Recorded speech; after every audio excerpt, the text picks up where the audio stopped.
Alright guys, this is part two. I'm just going to do a quick in-cab walk round, sit down around.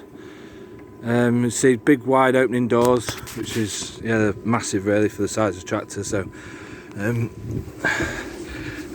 let's climb in. As you can see, we've got passenger seat, which comes up like that, drops back down easy. Excuse me. Yeah, we've got a tilt steering wheel. Just comes pretty much anywhere where you want it. It's going to go. Right, gears. We've got 3 ranges: tortoise, hare, tortoise, snail, tortoise, and hare. You have got a clutch to change, and you've got to be stationary to change into those. I was watching a review on YouTube from Cow Farmer Dan, I think it is.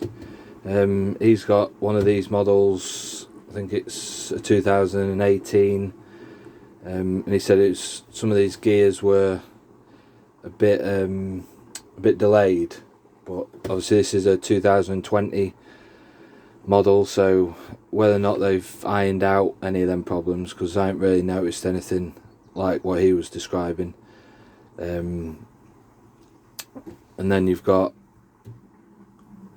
6 gears here, and then obviously in each of those ranges you'll have 6, and then a splitter, which I use a lot for slowing down, basically because we do so much road work. And you've got a clutch button on there, so you haven't got a clutch with your feet. It's really easy, really. As well, on this side you've got your hand throttle, which my hand always rests there, so I use that a lot. Really well placed, that, I think. You've got handbrake. You've got 2. You've got your other one down there. 4-wheel drive switch, which is so much better than the mechanical one that we had on McCormick, which was a nightmare.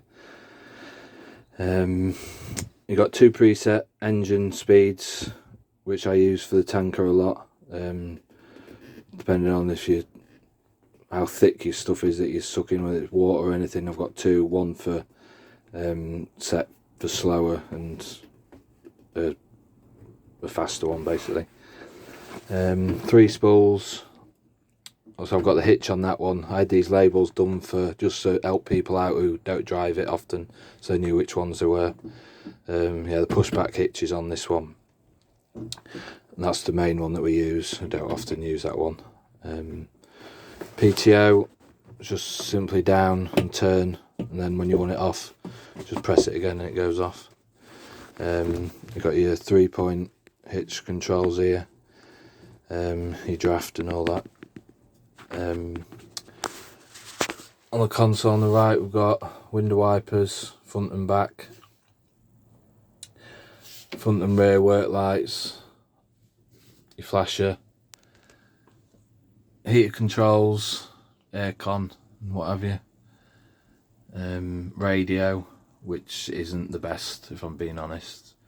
I have tried to get a DAB digital one, Bluetooth, etc., but the dealer's having a bit of trouble fitting it.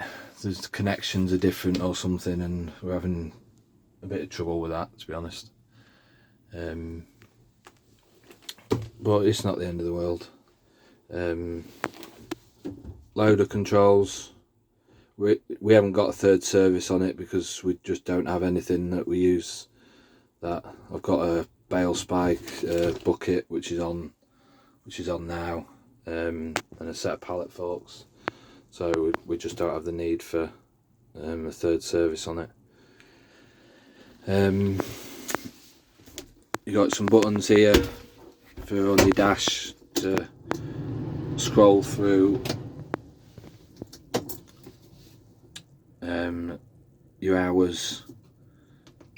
You've got a trip there, your litres an hour,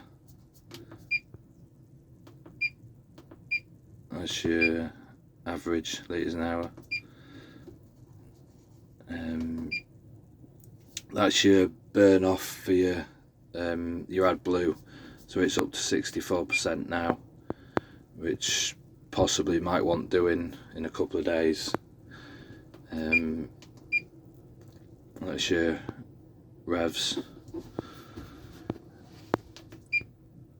Yeah, we've got two set, they're my two presets on there. So it's done 168 hours from when we had it new, so it's done a few hours. It was serviced at 50 hours for the warranty. It's got a 5-year warranty with it. So you got your AdBlue there, which I'll say I've filled it up once fully and topped it up once, so it hasn't really done a lot. These buttons here are for your, if you want to do your burn off yourself. If it's going to be idle for a while, I think you can set it to do that, but I just let it do it itself. You've got your forward reverse shuttle, your diff lock, I think that's the diff lock, hazards, indicators, lights, it's all on there.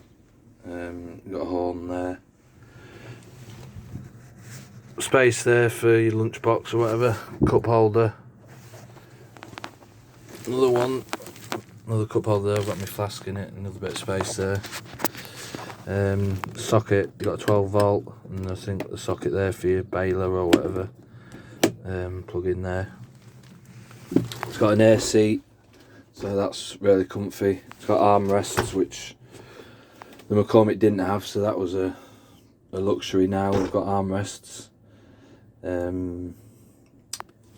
It's got a high vis sunroof for your loader, so its visibility is really good.